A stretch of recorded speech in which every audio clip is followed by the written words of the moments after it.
Hello everyone, welcome to my YouTube channel Secret Study. I am Mehak Khan and I am again here to teach you about fundamental duties. This is a very basic and important question or topic for all students. So let's continue our today's topic. आज का जो हमारा topic है वो है मौलिक कर्तव्य के ऊपर।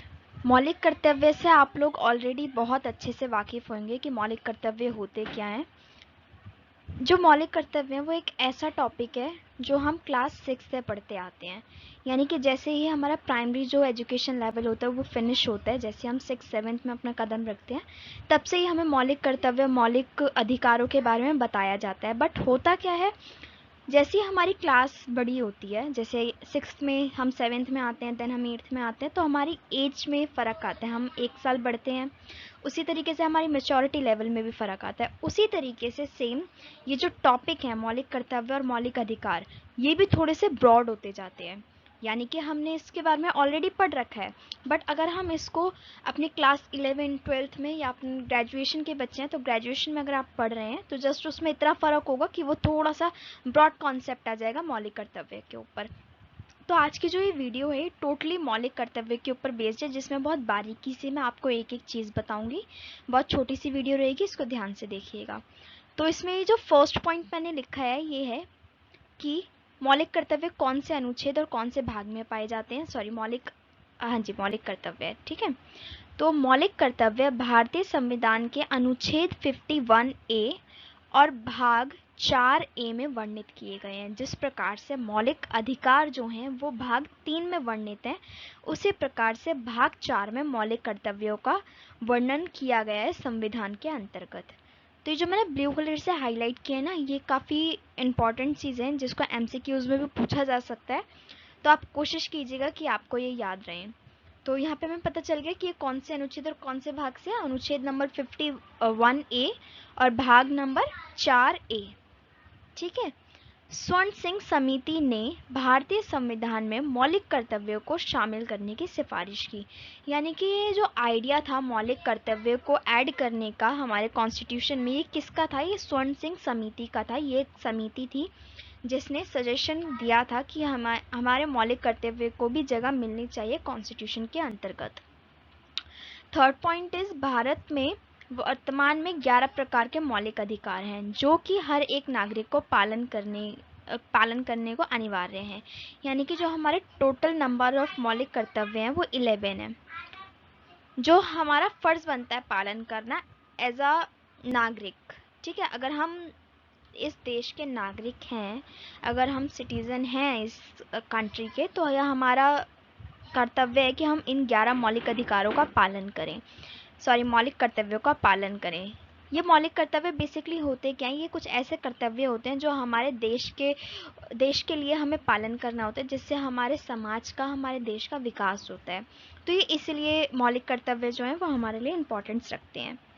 फोर्थ पॉइंट है, 11वें मौलिक कर्तव्य को 11वें सॉरी इसमें से 11 मौलिक कर्तव्य में से जो 11वां मौलिक कर्तव्य है उसको 2002 में 86वें संशोधन द्वारा जोड़ा गया, यानी कि 2002 से पहले का जो टाइम था उसमें हमारे सिर्फ 10 ही मौलिक कर्तव्य थे, ठीक है। 2002 से पहले में सिर्फ हमारे पास 10 मौलिक कर्तव्य थे, बट आफ्टर 2022 इसमें 11वां मौलिक अधिकार भी जोड़ा गया, मौलिक कर्तव्य, सॉरी अगर मैं कहीं पे मौलिक अधिकार की मौलिक कर्तव्य की जगह मौलिक अधिकार बोल दूँ तो उसको प्लीज़ इग्नोर कीजिएगा। जो हमारा 11वां मौलिक कर्तव्य है उसको 2002 में 86वें संशोधन द्वारा जोड़ा गया था, ठीक है। तो इसमें हमने 4 बेसिक चीज़ें पढ़ ली कि ये कौन से भाग का है, कौन से अनुच्छेद का है, किस समिति के सिफारिश से बनाया गया, 11 प्रकार के मौलिक अधिकार हैं और 11वां जो मौलिक अधिकार है वो 2002 में जोड़ा गया है 86वें संशोधन द्वारा, ठीक है। तो अभी तक हमने 4 छोटे छोटे से पॉइंट्स पढ़ लिए हैं मौलिक कर्तव्य के रिगार्डिंग। अब हम 5वां पॉइंट पढ़ लेते हैं। इसमें लिखा हुआ है कि मौलिक कर्तव्य यानी फंडामेंटल ड्यूटीज़ का विचार रूस के संविधान तात्कालिक सोवियत संघ से प्रेरित है, यानी कि जो हमारा फंडामेंटल ड्यूटीज़ को जो हमने लिया है ना वो रूस के संविधान से लिया है, जिसे 42वें संविधान संशोधन अधिनियम जो कि 1976 में हुआ था, यानी 42वें संशोधन में इसको शामिल किया गया था और संविधान के भाग 4A में इसको जगह मिली। ठीक है, आप सभी को पता होगा, पॉलिटिकल साइंस सबने ही पढ़ी है, तो जो हमारा एक शीत युद्ध हुआ था जिसमें एक साइड पे अमेरिका था और दूसरी साइड पे सोवियत संघ था, तो सोवियत संघ के विघटन के बाद जो रूस था उसको सोवियत संघ की उपाधि मिली थी, यानी कि जो पूरा का पूरा सोवियत संघ था जो बहुत सारे देशों से मिलकर बना था, उसकी जगह पे अब हम सोवियत संघ किसको कहते हैं, रूस को ही बोलते हैं। तो अगर कहीं पे सोवियत संघ लिखा हो या कहीं पे रूस लिखा हो तो कंफ्यूज मत होइएगा, दोनों चीज़ों का मतलब आज के टाइम में एक ही है। तो ये जो फंडामेंटल ड्यूटीज का विचार था वो रूस से उठाया गया। 42वें संशोधन के अंतर्गत इसको संविधान के भाग 4A में शामिल किया गया था। ठीक है, नेक्स्ट पॉइंट है, राज्य के नीति निर्देशक तत्व की तरह ही मौलिक कर्तव्य भी प्रकृति में गैर न्यायिक हैं। गैर न्यायिक का मतलब क्या होता है, ऐसे कुछ कानून जिसके ऊपर जो हमारा लॉ सिस्टम है, यानी कि जो हमारी अदालतें हैं उन वो उसमें कुछ हेल्प नहीं करेंगी। यानी कि अगर कोई भी पर्सन अगर मौलिक कर्तव्यों का पालन नहीं करता है तो उसके ऊपर ये नहीं कर सकते कि हम केस कर दें। ये हमारी खुद की जिम्मेवारी है कि हम एक देश के नागरिक होने के वजह से मौलिक कर्तव्यों का पालन करें। ठीक है, तो जैसे कि राज्य के जो नीति निर्देशक तत्व होते हैं, इसके बारे में अपना एक अलग सेपरेट वीडियो बनाऊंगी जिसमें आपको मैं सारी चीज़ें समझाऊंगी। बट इन शॉर्ट आप एक ये पॉइंट याद रखिएगा कि जैसे कि ये भी सेम ही होते हैं, जो राज्य के नीति निर्देशक तत्व होते हैं वो भी सेम होते हैं जैसे मौलिक अधिकार है। तो जैसे कि ये जो होते हैं ये भी गैर न्यायिक होते हैं, उसी तरीके से मौलिक कर्तव्य भी गैर न्यायिक होते हैं, बट मौलिक अधिकारों के लिए न्याय हमारी अदालत देती है, वो गैर न्यायिक नहीं है। मौलिक कर्तव्य गैर न्यायिक है। ठीक है, नेक्स्ट है, मौलिक कर्तव्य प्रत्येक मानव के ऐसे बुनियादी कर्तव्य हैं जो व्यक्ति को अपनी विकास व उन्नति के लिए तथा समाज व देश की प्रगति के लिए आवश्यक होते हैं। जैसे कि मैंने आपको इससे पहले भी बताया था कि जो मौलिक कर्तव्य हैं ये जस्ट इसीलिए होते हैं ताकि पर्टिकुलर पर्सन का भी विकास हो सके, उसी तरीके से समाज और देश की भी प्रगति हो सके। ये भी एक छोटी सी डेफिनेशन ही है मौलिक कर्तव्य की। अगर आपसे कोई इन शॉर्ट में मौलिक कर्तव्य पूछे तो आप उसको ये बोल सकते हैं कि एक बुनियादी कर्तव्य है प्रत्येक मानव के लिए जिससे उसका भी विकास हो पाए और साथ ही साथ हमारे देश का भी विकास हो पाए। ये गैर न्यायिक होते हैं, इनके लिए हम कोई कोर्ट में केस नहीं कर सकते, इसके लिए कोई भी अदालत हमें हेल्प नहीं करती है। ठीक है, और ये संविधान के पार्ट 4 में है। ये काफ़ी इजी सी चीज़ें हैं जो आपको बेसिकली याद रखनी है। अभी तक हमने एक छोटा सा इंट्रो पढ़ लिया मौलिक कर्तव्यों का, जिसमें हमने बहुत छोटे छोटे पॉइंट्स कवर किए, बट वो बहुत ज़्यादा इन्फॉर्मेशन है, तो आप उसको ना अच्छे से याद रखिएगा और वो आप भूलेंगे भी नहीं क्योंकि काफ़ी छोटा है। अब जो हम पढ़ेंगे ये पढ़ेंगे मौलिक कर्तव्यों की विशेषताएं। ठीक है, तो मौलिक कर्तव्य के अंतर्गत नैतिक और नागरिक दोनों ही प्रकार के कर्तव्य आते हैं। संविधान के अंतर्गत वर्णित मौलिक अधिकारों की विशेषताएं निम्नलिखित हैं। ठीक है, तो आइए देख लेते हैं कि विशेषताएं क्या है मौलिक कर्तव्यों की।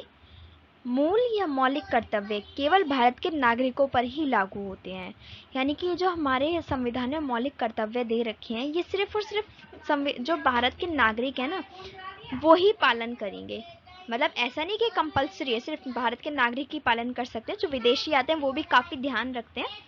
ठीक है, बट जो बेसिकली जो 11 के 11 मौलिक कर्तव्य हैं वो भारत के नागरिकों पर ही लागू किए जाते हैं, लेकिन कुछ मूल कर्तव्य भारतीय नागरिकों के साथ ही साथ विदेशी नागरिकों के लिए भी हैं।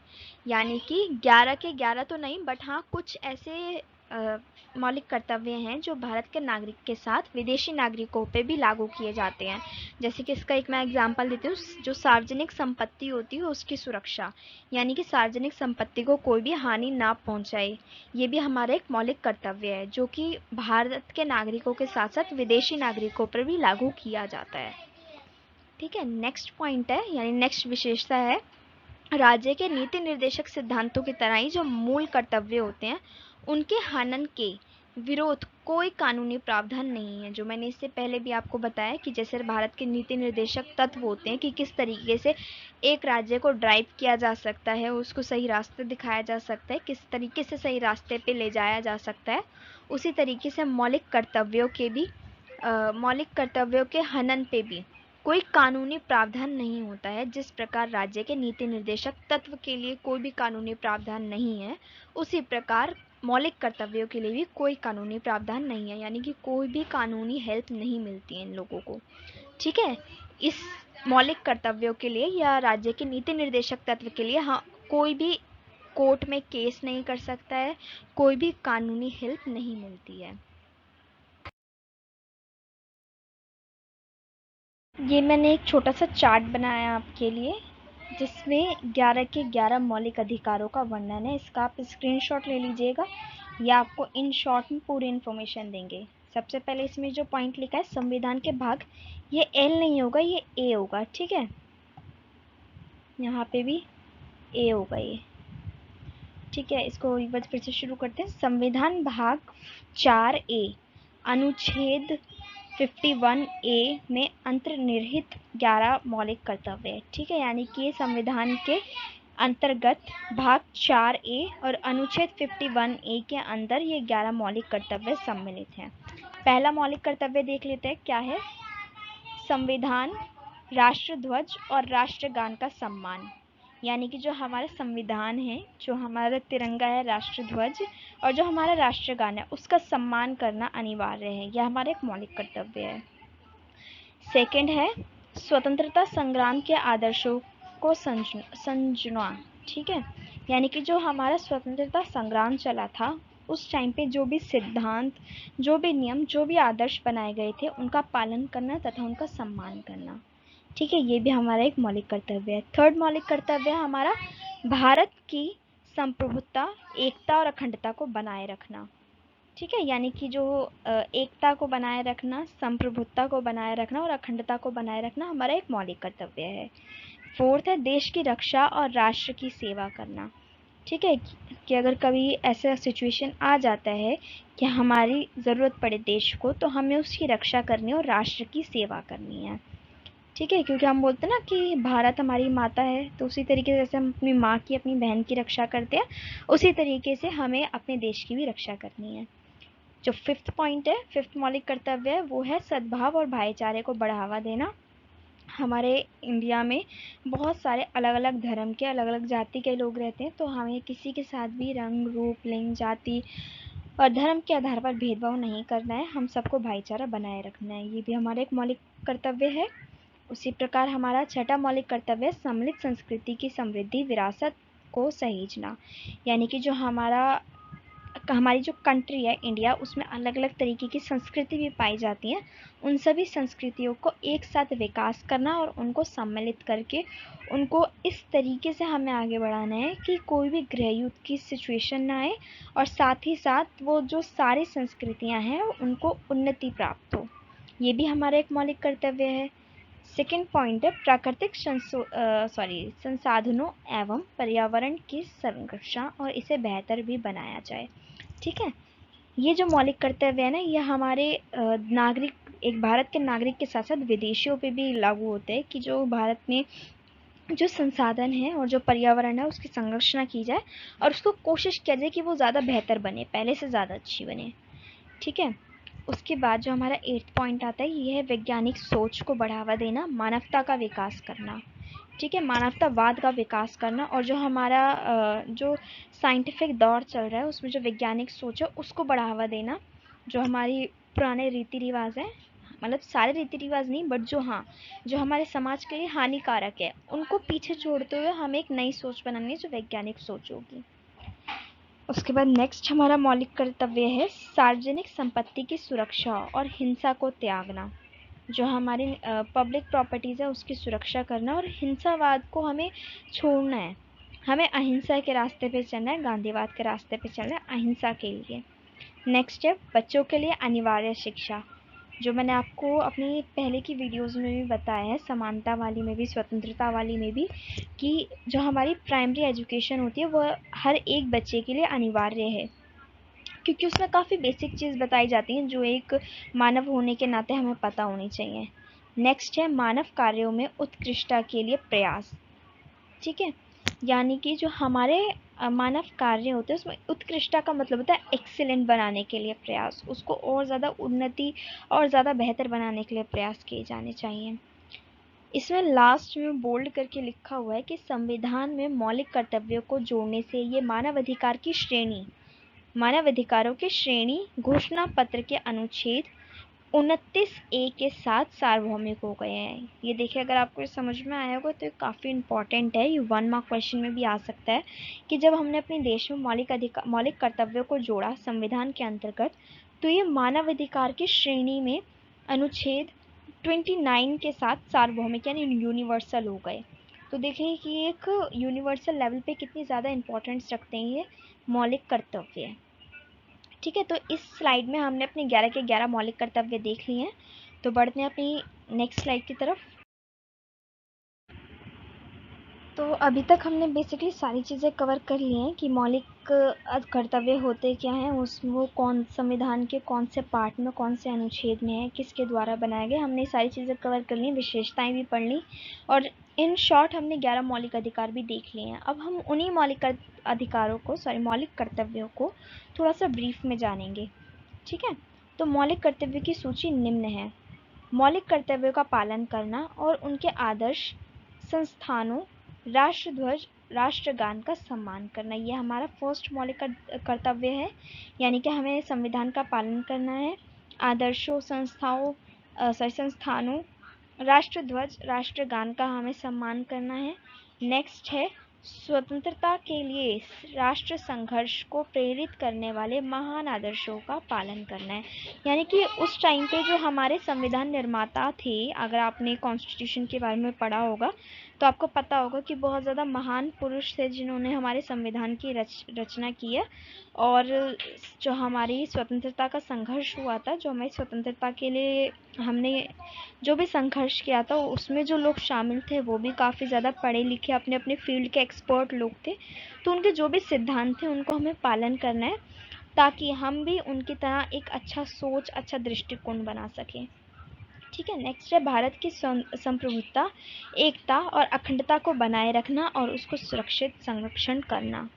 ठीक है, कि हमें एकता को, अखंडता को और संप्रभुता को बनाए रखना है ताकि जो भारत देश है वो एक इंटरनेशनल लेवल पे एक बहुत अच्छा देश बन के साबित हो, जैसे कि अभी भी है।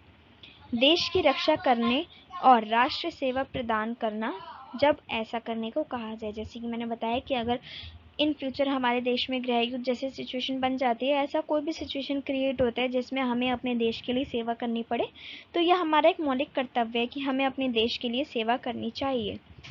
ठीक है,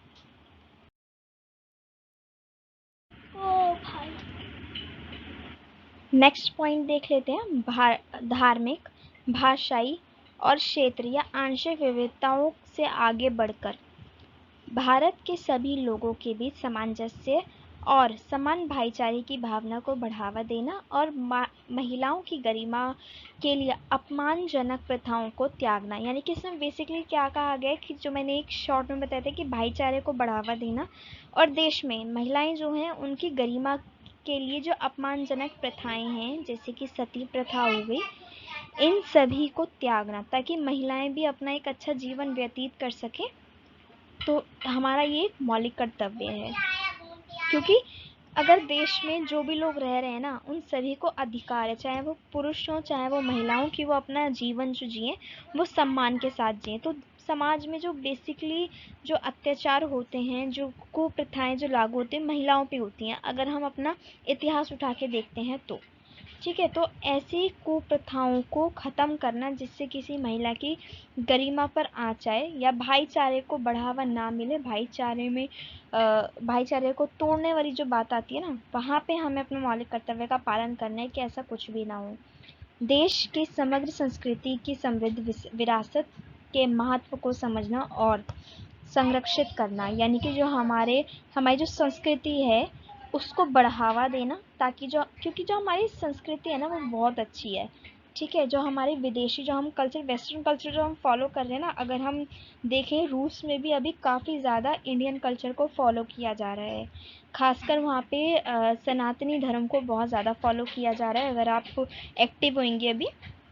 और इस्लाम धर्म को भी बहुत ज़्यादा फॉलो किया जा रहा है अलग अलग देशों में। वेस्टर्न कल्चर में बहुत ज़्यादा फॉलो किया जा रहा है इंडियन कल्चर को। ठीक है, तो इस हिसाब से हमें पता चलता है कि हमारा जो कल्चर है वो बहुत ज़्यादा इम्पोर्टेंस रखता है। तो ये हमारा मौलिक कर्तव्य है कि हम अपनी संस्कृति को बचाएं और अपनी संस्कृति को और ज़्यादा इम्पोर्टेंट बनाएं। नेक्स्ट है जंगलों, झीलों, नदियों और वन्य जीवन सहित प्राकृतिक पर्यावरण की रक्षा और सुधार करना और जीवित प्राणियों के लिए करुणा करना।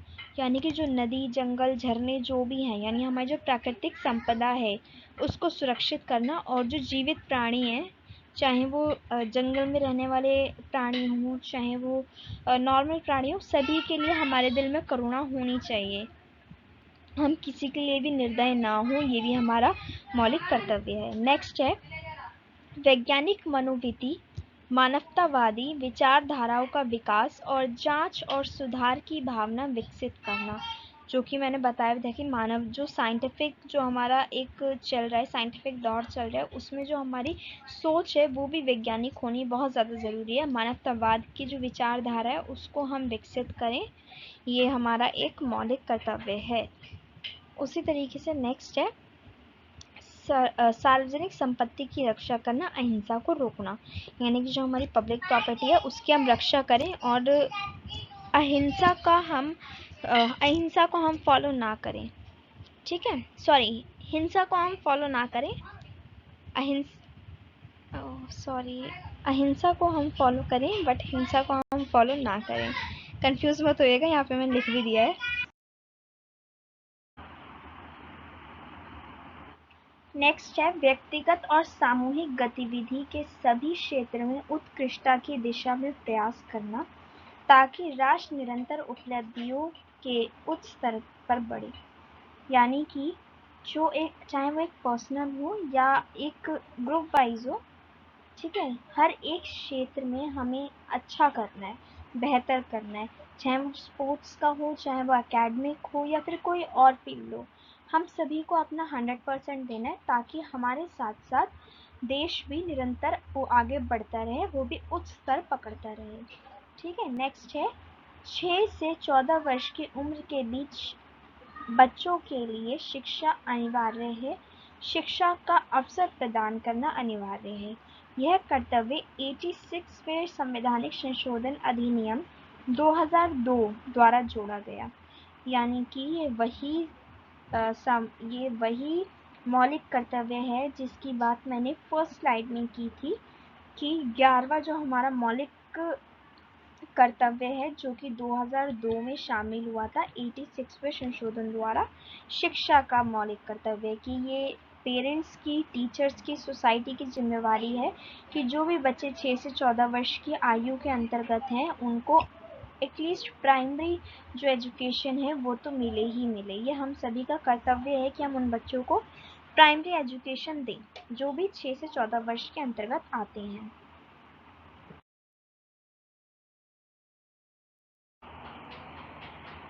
तो इसी के साथ हमने ये पूरा का पूरा टॉपिक कंप्लीट कर लिया है।